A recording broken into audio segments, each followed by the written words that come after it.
Okay, Assalamualaikum dan selamat pagi, selamat sejahtera tuan-tuan dan puan semua. I think we have a mix of OUM and other universities in the audience.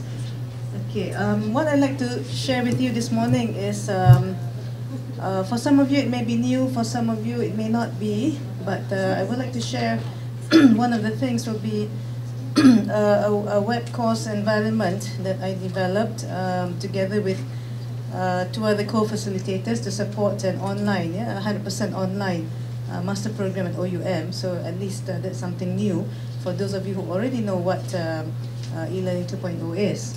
And the other thing is, I think IPTA and IPTS in the whole of Malaysia in the next few years is a crucial moment, because e-learning is going to be made part and parcel of the institution. Yeah, I think most of you know that.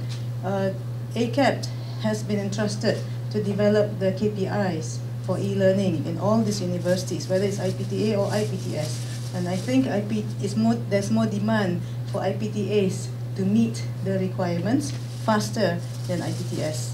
All right. So this as far as I know.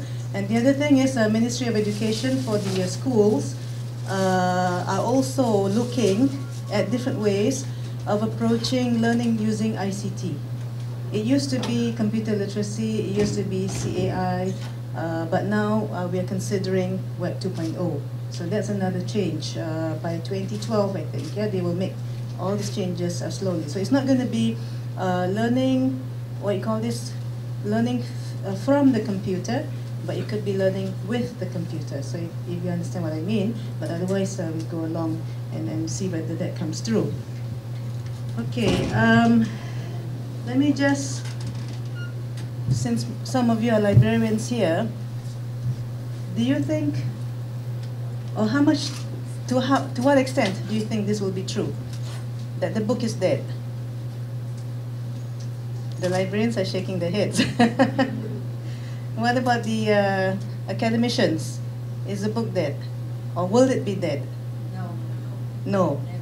Never. Never? Okay, why do you say so? It would always be an aid and assistance to the other form. Okay, all right. So what about the rest? What about the younger ones? What comes to your mind when you think about book? What is a book?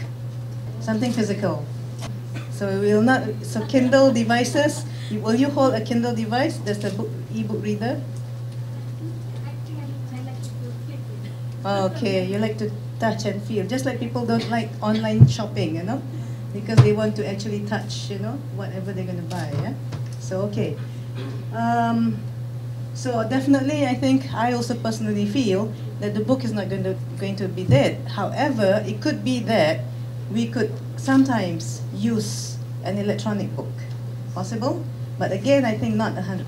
You know, I think we can assign people or students to read part of the time of only one chapter of an e-book, yeah, but not the whole book. Okay, have you heard of e-learn? I mean, you've heard of e-learning, I'm sure. But have you heard of like e-learning 1.0, e-learning 2.0? No? Rajesh says no. No? Most of you have not. All right.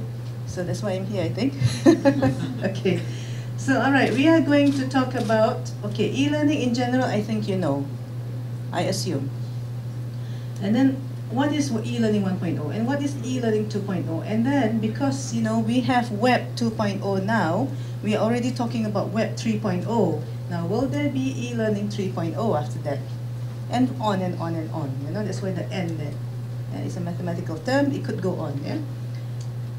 And more questions for you. I think I've got like 2 or 3 slides. Just for you to think. What was learning like when you first attended school and when you first attended university? Anyone to volunteer? What was it like? What was learning like? Not e-learning, yeah? What was learning like when you first attended school? It was fun. Why? Light. You're comparing it with today, is it? Today as in your children's schooling. Okay. Any other response? What was learning like? It's a lot of books also, right? Yes. But the books were thinner maybe. And maybe not so many workbooks. No workbooks, right? No workbooks. Unlike today, yeah, you have a selection of workbooks to choose from. Okay, what about when you first attended college or university? What was it like? Stress? What were the materials used? Textbooks, textbooks, journals, yeah, readings, yeah, CDs. Okay, when you first attended university, all right. Today, mixture of media. For example, Open University Malaysia uses print, uses mobile learning, uses podcasts, uses forums, yeah, online forums, yeah. More interactive. All right. What about in school? Same thing. She uses CDs. She needs to cope using the computer. Ah, and she's in standard? Year 4. Since standard 1. Since standard 1, she uses a computer. All right. And what do you think learning will be like in 2010? Sorry, 2010. I meant 2015. I meant 2015. I wanted to type 2015. Okay. What will learning be like in 2015, 5 years from now? And then, of course, think about 2020. Will there even be a bigger difference? There will be. Learning from home. Possible. Yeah, learning from home. Okay. All right, those are just a few questions for you to think about. Now, there is of course, a difference. I think you mentioned about Gen Y just now. Yeah, now there is a difference in the way things have gone. Some of us were born here, in this room. Some of us in this room were born here, and I know some of us are born at this time. So there are three types of generations that we've gone through. I mean, assuming that no one is older than what, 60, 70, is it? 66, 64. Assuming that no one is older than 64, we are either a baby boomer or Generation X or a Gen Y, yeah? Or the net gen, or sometimes called digital natives.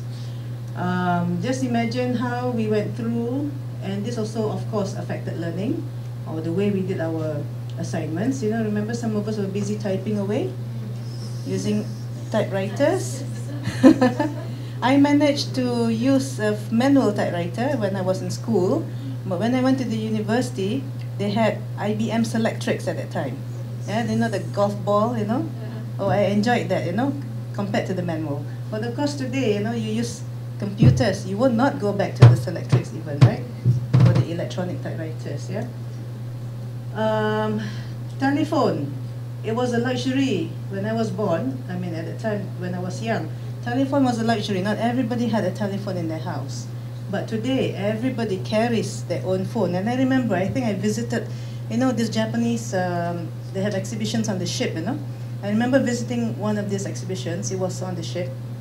You go to Port Klang and then you go up the ship.